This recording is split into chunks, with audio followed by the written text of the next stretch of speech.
So hi hello ನಮಸ್ಕಾರ ಎಲ್ರಿಗೂ welcome back to my YouTube channel. So after long time video ಮಾಡಿ ಹಾಕ್ತಾಯಿದ್ದೀನಿ. Friends ಇದೇ ನನ್ನ ಫಸ್ಟ್ ವಿಡಿಯೋ. ಅದರ 1 ಇಯರ್ ಆದಮೇಲೆ ವಿಡಿಯೋನ ಹಾಕ್ತಿದ್ದೀನಿ ಅಂತ ಅನಿಸುತ್ತೆ. ಯೂಟ್ಯೂಬು ತುಂಬ ಪ್ಯಾಷನಾಗಿ ಸ್ಟಾರ್ಟ್ ಮಾಡಿದ್ದು, ತುಂಬ ಇಷ್ಟಪಟ್ಟು ಮಾಡಬೇಕು, ಚೆನ್ನಾಗಿ ಮಾಡಬೇಕು, ಒಂದಷ್ಟು ದುಡ್ಡು ಸಂಪಾದನೆ ಮಾಡಬೇಕು, ಒಂದಷ್ಟು ಜನಕ್ಕೆ ನಾವು ಪರಿಚಯ ಆಗಬೇಕು, ಏನೇನೋ ತುಂಬ ಆಸೆಗಳೆಲ್ಲ ಇಟ್ಕೊಂಡೆ ನಾನು ವೀಡಿಯೋಸ್ನ ಸ್ಟಾರ್ಟ್ ಮಾಡಿದ್ದು ಯೂಟ್ಯೂಬಲ್ಲಿ. ಸೊ ಸಡನ್ನಾಗಿ ಏನೇನೋ ಆಯಿತು, ನಿಮಗೆ ಗೊತ್ತು, ಹಳೆ ವೀಡಿಯೋಸ್ ಮಾಡಿದ್ರೆ ಗೊತ್ತಿರುತ್ತೆ. ಆಮೇಲೆ ಕಮ್ಬ್ಯಾಕ್ ಆದೆ, ಚೆನ್ನಾಗೇ ಬಂತು. ಆಮೇಲೆ ಒಂದು ಪುಟ್ಟ ಬಿಸ್ನೆಸ್ಸು ಬ್ಯಾಕ್ ಸೈಡ್ ನೋಡ್ತಿರ್ತೀರ ನೀವು. ಸೊ ಇದಕ್ಕೆಲ್ಲದಕ್ಕೋಸ್ಕರ ನಾನು ಏನು ಮಾಡಿದೆ, ಹೋಲ್ಡಲ್ಲಿಟ್ಟೆ. ಸೊ ಇದನ್ನು ನೋಡಿಕೊಂಡು ಈ ಕಡೆ ವೀಡಿಯೋ ಎಡಿಟ್ ಮಾಡಿ ಹಾಕೋದೆಲ್ಲ ತುಂಬ ಕಷ್ಟ ಆಗುತ್ತೆ ಅಂತ ಅಂದ್ಬಿಟ್ಟು, ಸೊ ಹಾಗೇ ಒಂದು ಒಳ್ಳೆ ನ್ಯೂಸ್ ಕೂಡ ದೇವರು ನಮಗೆ, ಭಗವಂತ ನಮಗೆ ಆಶೀರ್ವಾದ ಮಾಡಿದೆ. ಸೊ ತಮ್ಮನೇಲಿ ನೋಡಿರ್ತೀರ, ನಿಮಗೆ ಗೊತ್ತಿರುತ್ತೆ ಏನು ವಿಷಯ ಅಂತ ಅಂದ್ಬಿಟ್ಟು. ಸೊ ಅದಕ್ಕೋಸ್ಕರನೇ ನೀವು ವಿಡಿಯೋ ನೋಡೋಕ್ಕಂತ ಹೇಳಿ ಬಂದಿರ್ತೀರ. ಐ ಹೋಪ್ ಇವತ್ತಿನ ವಿಡಿಯೋ ನಿಮಗೆ ಹೆಲ್ಪ್ ಆಗುತ್ತೆ, ಯೂಸ್ ಆಗುತ್ತೆ, ಹಾಗೆ ಇಷ್ಟ ಕೂಡ ಆಗುತ್ತೆ ಅಂತ ಅಂದ್ಬಿಟ್ಟು. ಸೊ ಯಾರೆಲ್ಲ ನ್ಯೂ ಮಾಮ್ಸ್ ನೋಡ್ತಾ ಇದ್ದೀರಾ ಮತ್ತು ಆಫ್ಟರ್ ಡೆಲಿವರಿ ಆಗಿರೋರು ನೋಡ್ತಾ ಇದ್ದೀರಾ, ಥ್ಯಾಂಕ್ ಯು ಸೋ ಮಚ್. ಹಾಗೆ ಇನ್ನೂ ಕೂಡ ಯಾರೆಲ್ಲ ಚಾನಲ್ನ ಸಬ್ಸ್ಕ್ರೈಬ್ ಮಾಡ್ಕೊಳ್ಳಿ, ಪ್ಲೀಸ್ ಫ್ರೆಂಡ್ಸ್ ಸಬ್ಸ್ಕ್ರೈಬ್ ಮಾಡ್ಕೊಳ್ಳಿ. ಹಾಗೆ ಒಂದು ಲೈಕ್ ಕೊಟ್ಟು ವೀಡಿಯೋಸನ್ನು ನೋಡಿ, ನನಗೂ ಮೋಟಿವೇಶನ್ ಸಿಗುತ್ತೆ ಮತ್ತಷ್ಟು ವೀಡಿಯೋಗಳನ್ನು ಮಾಡೋದಕ್ಕೆ. ಸೊ ಇವತ್ತಿನ vlog, yes we are pregnant. So ಇದನ್ನು ನಾನು ಶೇರ್ ಮಾಡ್ಕೊಳ್ಳೋದಕ್ಕೆ ನಾನು ನಮ್ಮ ಹಸ್ಬೆಂಡ್ ಇಬ್ಬರು ಕೂಡ ಶೇರ್ ಮಾಡೋಣ ಅಂದ್ಕೊಂಡಿದ್ವಿ. ಅವರು ಗೊತ್ತು ನಿಮಗೆ, ಆಟೋ ಓಡಿಸ್ತಾರೆ, ಸರಿಯಾಗಿ ಸಿಗಲ್ಲ, ಮತ್ತು ವೀಡಿಯೋಸ್ ಮಾಡೋಕ್ಕೆ ಆಗ್ತಾಯಿಲ್ಲ. ಆಲ್ಮೋಸ್ಟ್ ಇವಾಗ ತುಂಬ ಲೇಟಾಗಿದೆ ವೀಡಿಯೋಸ್ ತೆಗಿಬೇಕು ಅಂದ್ಕೊಂಡು. ಸೊ ಇದಕ್ಕೆ ಮೇಲೆ ಲೇಟ್ ಮಾಡೋದು ಬೇಡ ಅಂದ್ಕೊಂಡು ಇವಾಗ ಶೇರ್ ಮಾಡ್ಕೊತಿದ್ದೀನಿ. ಪ್ರೆಗ್ನೆನ್ಸಿ ಕನ್ಫರ್ಮ್ ಆಗಿದೆ, ಒಂಥರ ಮಿರಾಕಲ್ ಅಂತ ಹೇಳ್ಬೋದು, ಒಂಥರ ಕನ್ಫ್ಯೂಷನ್ ಅಂತ ಹೇಳ್ಬೋದು. ಸುಮಾರಷ್ಟು ಗೊಂದಲಗಳಾಗ್ಬಿಟ್ಟಿದೆ ಫ್ರೆಂಡ್ಸ್. ಇದನ್ನು ಕನ್ಫರ್ಮ್ ಮಾಡೋದಕ್ಕೇ ಹೌದಾ ಇಲ್ವಾ ಅನ್ನೋ ಥರನೇ ಇತ್ತು ನನಗೆ. ಸೊ ಅದಕ್ಕೆ ತುಂಬ ಸ್ಪೆಷಲು. ಮತ್ತು ಇದಕ್ಕಿಂತ ಮುಂಚೆ ಸುಮಾರಷ್ಟು ಬ್ಯಾಡ್ ಆಗಿದೆ ನ್ಯೂಸಸ್ ಎಲ್ಲ. ಅದ್ರ ಬಗ್ಗೆ ಎಲ್ಲ ನಾನು ನೆಕ್ಸ್ಟ್ ವ್ಲಾಗಲ್ಲಿ ಹೇಳ್ತೀನಿ. ಅದು ಕೂಡ ತುಂಬ ಜನಕ್ಕೆ ಯೂಸ್ ಆಗುತ್ತೆ, ಬಿಕಾಸ್ ನಾನು ಅನುಭವಿಸಿರೋ ಕಾರಣ. ಮತ್ತು ಇವಾಗ ಏನು ಥರ ಸಿಂಪ್ಟಮ್ಸ್ ಇತ್ತು, ಯಾವ ಥರ ಕನ್ಫರ್ಮ್ ಮಾಡ್ಕೊಂಡು ಅನ್ನೋದ್ರ ಬಗ್ಗೆ ಹೇಳ್ತೀನಿ. ನೆಕ್ಸ್ಟ್ ಅಪ್ಕಮಿಂಗ್ ಡೇಸಲ್ಲಿ ಫಸ್ಟ್ ಟ್ರೈಮಿಸ್ಟರ್ ಎಕ್ಸ್ಪೀರಿಯೆನ್ಸು, ಮತ್ತು ಸೆಕೆಂಡ್ ಟ್ರೈಮಿಸ್ಟರ್ ಎಕ್ಸ್ಪೀರಿಯೆನ್ಸು, ಮತ್ತು ಥರ್ಡ್ ಟ್ರೈಮಿಸ್ಟರು, ಮತ್ತು ಅದರ ಸಿಂಪ್ಟಮ್ಸ್ ಎಲ್ಲ ಏನಿತ್ತು, ನಾನು ಯಾವ ಥರ ಡೇ ಇನ್ ಮೈ ಲೈಫ್ ಅಂದರೆ ಯಾವ ಥರ ಇದ್ದು ಪ್ರತಿಯೊಂದು ಕೂಡ ವ್ಲಾಗ್ಸ್ ಮಾಡಿ ಇಟ್ಕೊಂಡಿದ್ದೀನಿ. ಸೊ ನಿಮ್ಮ ಹತ್ರ ನಾನು ಶೇರ್ ಮಾಡ್ತಿರ್ತೀನಿ. ಸೊ ನೀವು ಯಾವಾಗ ಎಂಗೇಜಿಂಗ್ ಆಗಿ ಇಟ್ಕೊತೀನಿ, ಇದಕ್ಕೆ ಮೇಲೆ ಖಂಡಿತ ಫ್ರೆಂಡ್ಸ್ ನಾನು ವೀಡಿಯೋಸ್ ಹಾಕ್ತೀನಿ. ಸೊ ಸಬ್ಸ್ಕ್ರೈಬ್ ಮಾಡಿ, ಲೈಕ್ ಮಾಡಿ, ಶೇರ್ ಮಾಡಿ. ನಿಮ್ಗೆ ಏನೇ ಡೌಟ್ಸ್ ಇದ್ರೂ ಕೂಡ ಕಮೆಂಟಲ್ಲಿ ಮಾಡಿ. ನಾನು ಪ್ರತಿಯೊಂದು ವೀಡಿಯೋಸಲ್ಲೂ ಕೂಡ ನಿಮ್ಮ ಕಮೆಂಟ್ಸ್ಗೆ ರಿಪ್ಲೈ ಮಾಡ್ತೀನಿ. So let start the video friends. So first ಏನಂತಂದರೆ ಅಕ್ಟೋಬರಲ್ಲೇ ನನಗೆ ಫಸ್ಟ್ ಡೆಲಿವರಿ ಆಗಿದ್ದು, ನಿಮ್ಗೆ ಎಲ್ರಿಗೂ ಗೊತ್ತು. ಸೊ ಫಸ್ಟ್ ಡೆಲಿವರಿ ನನಗೆ ಅಕ್ಟೋಬರ್ 21, 2024 ಆಗಿದ್ದು. ಸೊ ಕರೆಕ್ಟಾಗಿ ಅದೇ ವರ್ಷ, ಅದೇ ತಿಂಗಳಲ್ಲಿ ನೆಕ್ಸ್ಟ್ ಇಯರು ಅಂದರೆ 2025 ಅಕ್ಟೋಬರಲ್ಲೇ ಕನ್ಫರ್ಮ್ ಆಗಿದ್ದು. ಸೊ ಇದು ನನಗೆ ಯಾವ ಥರ ಅಂತಂದರೆ ಇಮ್ಯಾಜಿನೇ ಮಾಡ್ಕೊಳ್ಳೋ ಹಾಗಲ್ಲ. ದೇವರು ಎಲ್ಲಿ ಕಳ್ಕೊಂಡು ಅಲ್ಲೇ ತಗೊಂಡು ಕೊಟ್ಟ ಅಂದ್ಬಿಟ್ಟು I am really very very very happy. ನನಗೆ ಲಾಸ್ಟ್ ಪೀರಿಯಡ್ ಬಂದುಬಿಟ್ಟು ಸೆಪ್ಟೆಂಬರ್ 24. ಸೊ ನಾವು ಅಕ್ಟೋಬರಲ್ಲಿ ಕನ್ಫರ್ಮ್ ಆಗಬೇಕಿತ್ತು. ನನಗೆ ಯಾವಾಗಲೂ 28-27 ಡೇಸ್ಗೆ ಪೀರಿಯಡ್ಸ್ ಆಗಿಬಿಡ್ತಿತ್ತು. ನಾನು ಒಂದು 3-4 ಮಂತ್ಸ್ ಬ್ಯಾಕಿಂದನೇ ಆಗಲಿ ಅನ್ನೋ ಥರ ಇದ್ವಿ. ಅಂದರೆ ಅದಕ್ಕಿಂತ ಮುಂಚೆ ಮಗು ಸದ್ಯಕ್ಕೆ ಬೇಡ ಅನ್ನೋ ಥರ ಇದ್ವಿ. ಬಟ್ ಆಮೇಲೆ ಇಟ್ಸ್ ಓಕೆ, ಆದರೆ ಖುಷಿ ಅನ್ನೋ ಥರ ಪ್ಲ್ಯಾನಿಂಗಲ್ಲೇ ಇದ್ವಿ. ಸೊ ನನಗೆ 3-4 ತಿಂಗಳು ವೆಯ್ಟ್ ಮಾಡಿದ್ರು 28 ಡೇಸಲ್ಲೇ ಪೀರಿಯಡ್ಸ್ ಆಗೋಗೋದು. ಸಿಂಪ್ಟಮ್ಸ್ ಏನೂ ಇರ್ತಿರಲಿಲ್ಲ. ನನಗೆ 30 ಡೇಸ್ ಆದರೆ ಅದನ್ನು ನಾವು ಚೆಕ್ ಮಾಡ್ತೀವಿ. ಸೊ ಅದಕ್ಕಿಂತ ಮುಂಚೆ ಪೀರಿಯಡ್ಸ್ ಆಗಿಬಿಡ್ತಿದ್ದಲ್ಲ, ಚೆಕ್ ಮಾಡೋಕ್ಕೆ ಹೋಗಿಲ್ಲ ನಾನು. ಸೊ ಅಕ್ಟೋಬರು ದೀಪಾವಳಿ ಹಬ್ಬ ಇತ್ತಲ್ವ, 19-20 ಆ ಟೈಮಲ್ಲಿ, 21 ತನಕ 18-19 ಹಬ್ಬ ಇತ್ತು, ದೀಪಾವಳಿ ಹಬ್ಬ ಇತ್ತು. ಊರಿಗೆ ಹೋಗಿದ್ದೆ. ಸೊ ಆವಾಗ ನಾನು ನಮ್ಮ ಅತ್ತೆ ಮನೆಗೆ ಊರ ಹಬ್ಬಕ್ಕೆ ಅಂದರೆ ಹಬ್ಬಕ್ಕೆ ಕರೆದಿದ್ರು. ನಾನು ಹಸ್ಬೆಂಡ್ ಹೋಗಬೇಕಿತ್ತು. ಬಟ್ ನಮ್ಮ ಯಜಮಾನ್ರಿಗೆ ಏನೋ ಸಿಕ್ಸ್ ಸೆನ್ಸು, ಇಲ್ಲ ಇದೇ ವರ್ಷ ನಾವು ಕಳ್ಕೊಂಡಿದ್ದೀವಿ, ಈ ವರ್ಷ ನಮ್ಗೆ ಕೊಡ್ತಾನೆ ದೇವರು, ಬೇಡ ಪಾಪ ಅಷ್ಟು ಜರ್ನಿ, ನೀನು ಇಲ್ಲೇ ಇರು ಅಂತ ಹೇಳಿದ್ರು ಅವರು. ಸೊ ಅವ್ರ ಹತ್ರ ಹೇಳಿದ್ರಲ್ವ. ಸೊ ಹೇಳಿದ್ಮೇಲೆ ನಾನು ಸರಿ ಬೇಡ ಓಕೆ ಅಂತ ಅಂದ್ಕೊಂಡು ಸುಮ್ಮನಾಗಿದ್ದೆ. ಸೊ ಅಲ್ಲಿಗೇನೆ ಆಲ್ಮೋಸ್ಟು 26-27 ಡೇಸ್ ಆಗಿಬಿಟ್ಟಿತ್ತು. ನಾನು ಇವತ್ತು ನಾಳೆ ಆಗ್ಬಿಡ್ತೀನೇನೋ ಅನ್ನೋ ಮೈಂಡಲ್ಲಿತ್ತು. ಬಟ್ ಹೋಪ್ ಚಿಕ್ಕದಾಗಿ ಒಳ್ಳೇದಾಗ್ಬೋದೇನೋ ಅನ್ನೋ ಥರ ಮೈಂಡಲ್ಲಿತ್ತು. ಸೊ ಅವತ್ತು ಸಂಜೆ ಮನೆಯಲ್ಲೆಲ್ಲ ಪೂಜೆ ಮಾಡಿಬಿಟ್ಟು ಹೋಗಿದ್ದೆ. ಅಮ್ಮ ಮನೆಗೆ ಹೋದಾಗ ನನ್ನ ತಮ್ಮ ಏನೋ ಗೊತ್ತಿಲ್ಲ, ಅವ್ನು ಫುಲ್ ಹ್ಯಾಪಿ. ಜಾಸ್ತಿ ಪಟಾಕಿ ತೊಗೊಬಂದ್ಕೊಟ್ಟು, ಪವನ್ ನೀನೇನೇನು ಪಟಾಕಿ ಹೊಡಿತೀವಿ ಹೇಳಿ, ಎಲ್ಲ ತೊಗೊಬರ್ತೀನಿ ಅಂದಾಗ ಅವ್ನು ಜಾಸ್ತಿ ಪಟಾಕಿ ತೊಗೊಂಡಿದ್ದ ವರ್ಷ. ಅಮ್ಮ ಹಬ್ಬ ಮಾಡೋ ಮೈಂಡೇ ಇಲ್ಲ. ನಮ್ಮಮ್ಮ ಹಬ್ಬ ಮಾಡ್ತೀನಿ ಅಂದರು. ಚೆನ್ನಾಗಿ ಸೀರೆ ಎಲ್ಲ ಉಟ್ಕೊಂಡು ಚೆನ್ನಾಗಿ ಪಟಾಕಿ ಹೊಡೆದಿದ್ದೀನಿ, ಎದ್ದು ಬಗ್ಗಿ ಎಷ್ಟು ಪಟಾಕಿ ಹೊಡೆದಿದ್ದೀನಿ. ಆಮೇಲೆ ಅಮ್ಮ ಕಜ್ಜಾಯ ಎಲ್ಲ ಮಾಡಿದ್ರು, ತೊಗೊಂಡೋಗಿದ್ದ ಹತ್ರ ಇಟ್ಟು ಪೂಜೆ ಮಾಡಬೇಕಾದ್ರೆ ನನ್ನ ಮನಸ್ಫೂರ್ತಿ ಕೇಳ್ಕೊಂಡ ತಕ್ಷಣ ಹೂವು ಬಿತ್ತು. ಎಷ್ಟು ಸಮಾಧಾನ ಆಯಿತು ಅಂತಂದರೆ ತುಂಬ ಖುಷಿ ಆಯಿತು. ಇದಕ್ಕಿಂತ ಮುಂಚೆ ತುಂಬ ದೇವಸ್ಥಾನಕ್ಕೆ ಹೋಗಿ ಬಂದಿದ್ದೀನಿ, ಅಂದರೆ ಮನ್ಸಿಗೆ ಸಮಾಧಾನ ಇರಲಿ ಅಂತ ತುಂಬ ವೀಡಿಯೋಸ್ ಮಾಡ್ತಿದ್ದೆ ಅವಾಗ ನಾನು. ಬಟ್ ಆದರೆ ನನಗೆ ಮನಸ್ಸಲ್ಲೆಲ್ಲ ಬೇರೆ ಬೇರೆ ಥರನೇ ಇತ್ತು. ದೇವಸ್ಥಾನಕ್ಕೆಲ್ಲ ಹೋಗ್ಮೇಲೆ ಸ್ವಲ್ಪ ಸಮಾಧಾನ ಅಂತ ಅನ್ನಿಸ್ತು. ಸೊ ಅದೆಲ್ಲ ನೆಕ್ಸ್ಟ್ ಇಡೋಣ, ಇವಾಗ ಇದು ಮಾತಾಡೋಣ. ಸೊ ಆ ಥರ ಆಯಿತಾ. ಆಮೇಲೆ 21, 22 ವೆಯ್ಟ್ ಮಾಡಿದ್ವಿ. ಪೀರಿಯಡ್ಸ್ ಎಲ್ಲ ಏನು ಆಗಿಲ್ಲ.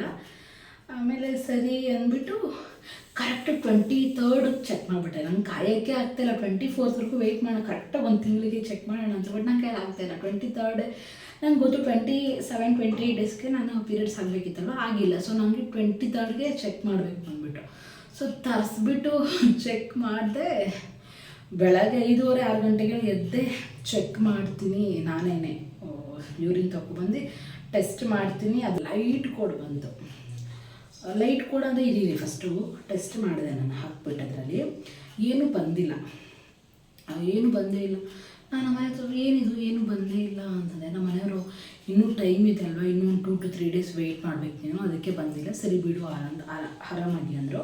ಅವ್ರು ರೆಡಿ ಆಗ್ಬಿಟ್ಟು ಕೆಲಸಕ್ಕೆ ಹೋದ್ರು. ನಾನು ಕಬೋರ್ಡ್ ಮೇಲೆ ಇಟ್ಬಿಟ್ಟು ಮತ್ತೆ ಬೆಡ್ ಮೇಲೆ ಮಲ್ಕೊಂಡ್ರು ಮನಸ್ಸಿಗೆ ಸಮಾಧಾನವೇ ಇಲ್ಲ. ನನಗೇನೋ ಒಂಥರ ಏನಪ್ಪ ಇದು ಹಿಂಗಾಗೋಯ್ತು, ಇನ್ನೂ ಪೀರಿಯಡ್ಸ್ ಆಗಿಲ್ಲ, ಈ ಕಡೆ ಇನ್ನೂ ಕನ್ಫರ್ಮ್ ಆಗ್ತಿಲ್ವಲ್ಲ, ಏನು ಇತ್ತು ಅಂದ್ಬಿಟ್ಟು ಒಂದು ಸ್ವಲ್ಪ ಭಯ ಅನಿಸ್ತಾ ಮಲ್ಕೊಂಡ್ರು. ನಿದ್ದೆ ಬಂದಿಲ್ಲ ನನಗೆ 6 ಗಂಟೆಗೆ.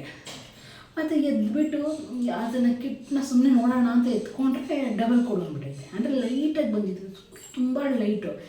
ಎತ್ಕೊಂಡು ನೋಡಿದ್ರೆ ಫುಲ್ ನಗು ಬಂದ್ಬಿಡ್ತು. ಶಾಕ್ ಆಯಿತು. ಫೋಟೋ ಹಾಕ್ತೀನಿ ಫ್ರೆಂಡ್ಸ್, ಕರೆಕ್ಟ್ ಫೋಟೋ ಇದೆ ಫೋನಲ್ಲಿ, ಪಕ್ಕದಲ್ಲಿ ಇಮೇಜ್ ಹಾಕ್ತೀನಿ ನೋಡಿ. ಆಮೇಲೆ ನಮ್ಮ ಮನೆಯವ್ರು ಕಳಿಸ್ದೆ. ನಮ್ಮ ಮನೆಯವ್ರು ಅವ್ರಿಗೂ ಖುಷಿ ಆಯಿತು. ಸರಿ ಓಕೆ, ನಾಳೆ 2 ಡೇಸ್ ವೆಯ್ಟ್ ಮಾಡ್ಬಿಟ್ಟು ಮಾಡು ಅಂದರು. ನನಗೆ ಆಗ್ತಾನೆ ಇಲ್ಲ, ಖುಷಿ ಆಗ್ತಿದೆ. ಒಂದು ಕಡೆ ನಿಜನಾ ಸುಳ್ಳ ಇದು ಡೌಟಲ್ಲೇ ಇದ್ದೆ. ಆಮೇಲೆ ಸರಿ ಓಕೆ ಅಂದ್ಬಿಟ್ಟು ಅವತ್ತೆಲ್ಲ ಏನು ಒಂಥರ ಖುಷಿ, ಒಂಥರ ಕನ್ಫ್ಯೂಷನ್ ಅಂತ ಹೇಳ್ತಲ್ಲ, ಒಂಥರ ಕನ್ಫ್ಯೂಷನ್ನು, ಡೌಟು. ಅದೇ ವರ್ಷ ಆಗಿದ್ದು ಮಿರಾಕಲ್ಲು. ಸೊ ಓಕೆ ಅಂದ್ಬಿಟ್ಟು ಬಿಟ್ಬಿಟ್ಟೆ. ನೆಕ್ಸ್ಟ್ ದಿನ ತರಿಸ್ದೆ. ಮತ್ತು ನೆಕ್ಸ್ಟ್ ದಿನ ಒಂದು ಟೆಸ್ಟ್ ಮಾಡಿದೆ. ಅದು ಹಂಗೇನೆ ಫ್ರೆಂಡ್ಸ್. ಅದು ಅವತ್ತು ಬಿಟ್ಟು ನೆಕ್ಸ್ಟ್ ದಿನ ಬೆಳಗ್ಗೆ ಕರೆಕ್ಟಾಗಿ ಮಾರ್ನಿಂಗೇ ಮತ್ತೆ ಚೆಕ್ ಮಾಡಿದೆ. ಅದು ಸಿಂಗಲ್ ಕ್ಲಿಕ್ ಬಂತು. ಅದು ಅಷ್ಟೇ ಡಾರ್ಕಾಗಿ ಬರ್ತಾನೇ ಇಲ್ಲ. ಹಿಂಗೆ ಇಟ್ಕೊಂಡು ನೋಡ್ತಾ ಇದ್ದೀನಿ, ಬಂದಂಗೆ ಕಾಣ್ತಾ ಇಲ್ಲ ಅದು ನನಗೆ. 20 ಲೈಟಾಗೇ ಬರ್ತೈತೆ. ಮತ್ತು ಅಂದರೆ ಸ್ವಲ್ಪ ಹೊತ್ತು ಒಂದೇ ಲೈನ್ ಇರುತ್ತೆ, ಆಮೇಲೆ 2 ಲೈನ್ ಬರ್ತೈತೆ. ಆಮೇಲೆ ಸ್ಟ್ರಾಂಗ್ ಅನ್ನಿಸ್ತು ನನಗೆ. ಒಂದು ಸರಿ ಏನೋ ಕೆಮಿಕಲ್ ಪ್ರೆಗ್ನೆನ್ಸಿ ಅಥವಾ ಕಿಟ್ ಸರಿ ಇಲ್ಲ ಅಂತ ಅನ್ಬೋದು. ಬಟ್ 2ನೇ ಸರಿನೂ ಹಂಗೆ ಬಂದಿತ್ತು ಅಂದರೆ ಮೇ ಬಿ ಇರ್ಬೋದು ಅಂತ ಅಂದ್ಕೊಂಡೆ. ಆದರೂ ಅವಾಗಲೂ ಡೌಟೇನೆ, ಏನಪ್ಪ ಮಾಡೋದು ಈ ಥರ ಅಂದ್ಬಿಟ್ಟು.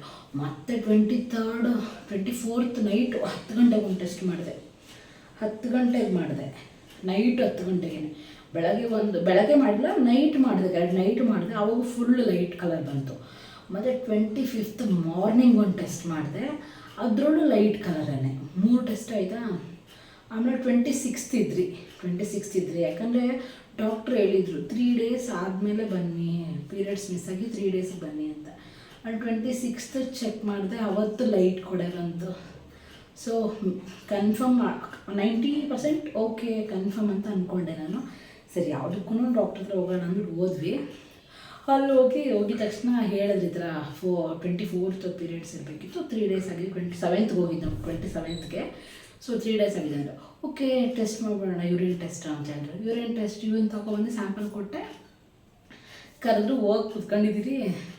ಪಾಸಿಟಿವ್ ಬಂದಿದೆ ಅಂದರು. ನಗದ್ಬಿಟ್ಟೆ, ನಂಗೆ ಫುಲ್ ಹ್ಯಾಪಿ ಆಯ್ತು. ಪಾಸಿಟಿವ್ ಬಂದಿದೆ, ಬಟ್ ಲೈಟ್ ಕೋಡ್ ಬಂದಿದೆ ಅಂದರು. ಏನಪ್ಪ ಇದು, ಅಲ್ಲೂ ಲೈಟ್ ಕೋಡೇನಾ ಅಂತ ಅಂದ್ಕೊಂಡೆ. ಆಮೇಲೆ ಲೈಟ್ ಕೋಡ್ ಬಂದಿದೆ, ಬ್ಲಡ್ ಟೆಸ್ಟ್ ಮಾಡಿ ಕನ್ಫರ್ಮ್ ಮಾಡ್ಕೊಬಿಡೋಣ ಅಂದರು. ಬ್ಲಡ್ ಕೊಡಬೇಕು ಅನ್ನೋದು. ನನಗೆ ಇಂಜೆಕ್ಷನ್ ಎಲ್ಲ ಸ್ವಲ್ಪ ಭಯ. ಅದೆಲ್ಲ ನಾನು ಯಾವಾಗಾದ್ರೂ ಹೇಳ್ತೀನಿ, ವಿಡಿಯೋ ತುಂಬ ಲೆಂತ್ ಆಗಿಬಿಟ್ರೆ ಅಂತ ಬೇಜಾರಷ್ಟೇ. ಆಮೇಲೆ ಹೋಗಿ ಬ್ಲಡ್ ಕೊಟ್ಟೆ. ಅದು ಖುಷಿಯಾಗಿ ಕೊಟ್ಟೆ. ಆಮೇಲೆ ಅವ್ರನ್ನ ರಿಪೋರ್ಟ್ ಕೇಳಿದ್ರೆ ಮಧ್ಯಾಹ್ನ 1 ಗಂಟೆ 2 ಗಂಟೆಗೆ ಬರುತ್ತೆ ಅಂದ್ಬಿಟ್ರೆ ಸರಿ ಓಕೆ ಫೈನ್ ಅಂದ್ಕೊಂಡೆ. ಆಮೇಲೆ 2 ಗಂಟೆಗೆ ನಾನು ಬಂದ ತಕ್ಷಣ ಫುಲ್ ಹ್ಯಾಪಿ. ಯಾಕಂದರೆ ಅದರಲ್ಲಿ ಅದೇನೋ ಹೇಳ್ತಾರಲ್ಲ ಫ್ರೆಂಡ್ಸ್, ಹಿಮೋಗ್ಲೋಬಿನ್ ಅಲ್ಲಲ್ಲ, ಅದೇನೋ ಒಂದು ಹಾರ್ಮೋನ್ ಜಾಸ್ತಿ ಇದ್ದರೆ ಅದು ಪ್ರೆಗ್ನೆನ್ಸಿ ಕನ್ಫರ್ಮ್ ಅಂತ. ಅದು ಹೆಸರು ಗೊತ್ತಾಗ್ತಲ್ಲ. ಕೆಳಗಡೆ ಕ್ಯಾಪ್ಷನ್ ಹಾಕಿರ್ತೀನಿ, ಇಲ್ಲಿ ಮರ್ತೋಗ್ಬಿಟ್ಟಿದೆ ಟೆನ್ಷನ್ಗೆ. ಅದು 400 ಅಂತ 434 ಏನೋ ಇತ್ತು. ಆಮೇಲೆ ಗೂಗಲಲ್ಲಿ ನೋಡಿದ್ದಕ್ಕೆ ಒಂದು ಅದು 50 ಮೇಲೆ ಇದ್ದರೆ ಪಾಸಿಟಿವ್ ಅಂತ 400 ಅಂದರೆ ಓಕೆ ಅಪ್ಪ ನಾನು ಪ್ರೆಗ್ನೆಂಟ್ ಅಂದ್ಬಿಟ್ಟು ಫುಲ್ ಖುಷಿ ಆಯಿತು. ಆದರೆ ಡಾಕ್ಟ್ರ್ ಹೇಳಿ ಕನ್ಫರ್ಮ್ ಮಾಡೋ ತನಕ ಒಂಥರ ಪುಕ್ಕ ಪುಕ್ಕ ಅಂತಲೇ ಇತ್ತು. ಸೊ ಸಾಯಂಕಾಲ ಹೋದ್ರಿ ರಿಪೋರ್ಟ್ ಎತ್ಕೊಂಡು 6 ಗಂಟೆ ಹಂಗೆ ಫುಲ್ ಖುಷಿಯಾಗಿ ನಮ್ಮ ಮನೆಯವರದ್ದು ಗಾಡಿ ಓಡಿಸ್ಬೇಕಾದ್ರೆ ಎಷ್ಟು ಟೆನ್ಷನ್ ಮಾಡ್ತಿದ್ದಾರೆ. ಆಟೋ ಮೊದಲೇ ಕುಲ್ಕೂತ ಸ್ವಲ್ಪ ಎದ್ದು ಕುಳಿದ ತಕ್ಷಣ ಸ್ಲೋ ಹೋಗು ಅಂದ್ಕೊಂಡೇ ಹೋದ್ವಿ. ರೋಡ್ ಬೇರೆ ಸ್ವಲ್ಪ ಸರಿ ಇಲ್ಲ ನಮ್ಮ ರೋಡು. ಹೋದ್ವಿ ಡಾಕ್ಟ್ರ್ ಮೀಟ್ ಮಾಡಿದ್ವಿ. ಕ್ಲಿಯರ್ ಪ್ರೆಗ್ನೆನ್ಸಿ ಅಂತಂದರು. ದೇವರೇ ಥ್ಯಾಂಕ್ ಗಾಡ್ ಅಂದ್ಬಿಟ್ಟು ತುಂಬ ಖುಷಿ ಆಯಿತು. ಸೊ ಹಂಗೆ ದೇವ್ರಿಗೆ ಕೂಡ ನಮಸ್ಕಾರ ಹಾಕ್ಕೊಂಡು ಥ್ಯಾಂಕ್ಸ್ ದೇವ್ರೆ ಅಂತ ಅಂದ್ಕೊಂಡು ಸೊ ಬಂದ್ವಿ. ಆವಾಗ ಹೇಳಿದ್ರು ಅವರು ಒಂದು 3 ಮಂತ್ಸು ಫುಲ್ ಸ್ಟ್ರಿಕ್ಟ್ ಆಗಿರಬೇಕು, ಎಲ್ಲೂ ಟ್ರಾವೆಲ್ ಮಾಡಬಾರ್ದು. ಬಿಕಾಸ್ ನಮ್ದು ಹಳೆ ಸ್ಟೋರಿ ಎಲ್ಲ ಅವರಿಗೆಲ್ಲ ಹೇಳಿದ್ವಿ. ಹಂಗಾಗಿ ತುಂಬ ಕ್ರಿಟಿಕಲ್ಲು, ಸ್ವಲ್ಪ ಹುಷಾರಾಗಿರಬೇಕು. ಬಿಕಾಸ್ ನಮಗೆ ಆಪ್ರೇಷನ್ ಆಗಿ 1 ಇಯರ್ ಅಷ್ಟೇ ಆಗಿತ್ತಲ್ವ.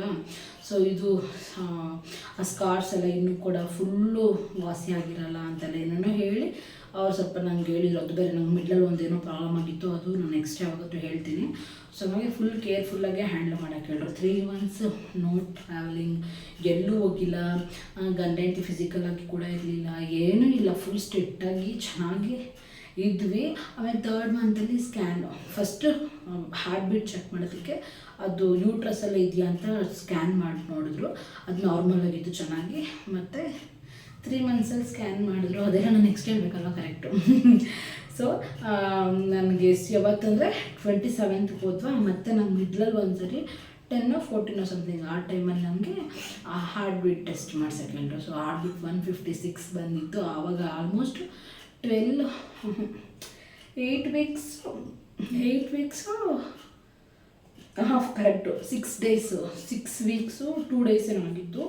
ಹಾರ್ಟ್ ಬೀಟ್ ಬಂದಿದೆ ಬಟ್ ಇನ್ನೂ ಫುಲ್ಲು ಬಂದಿಲ್ಲ ಅಂತ ಹೇಳಿದ್ರು. ಮತ್ತು ನನಗೆ 8 ವೀಕ್ಸಲ್ಲಿ ಮತ್ತೆ ಸ್ಕ್ಯಾನಿಂಗ್ ಬರ್ಕೊಟ್ಟಿದ್ರು ಆಫ್ಟರ್ 15 ಡೇಸ್ಗೆ.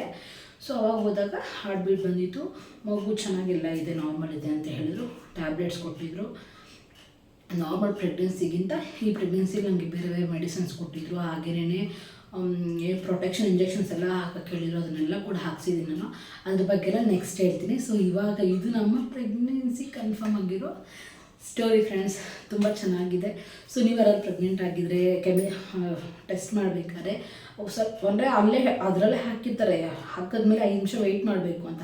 ಬಟ್ ನಾನು ಏನಕ್ಕೆ ವೆಯ್ಟ್ ಮಾಡಿದೆ ಅಂದರೆ ಫಸ್ಟ್ ಪ್ರೆಗ್ನೆನ್ಸಿಲಿ ಹಾಕಿದ ತಕ್ಷಣ rapid friends 2 line full dark ಒಂದೇ ಕಲರಲ್ಲಿ ಬಂದಿತ್ತು.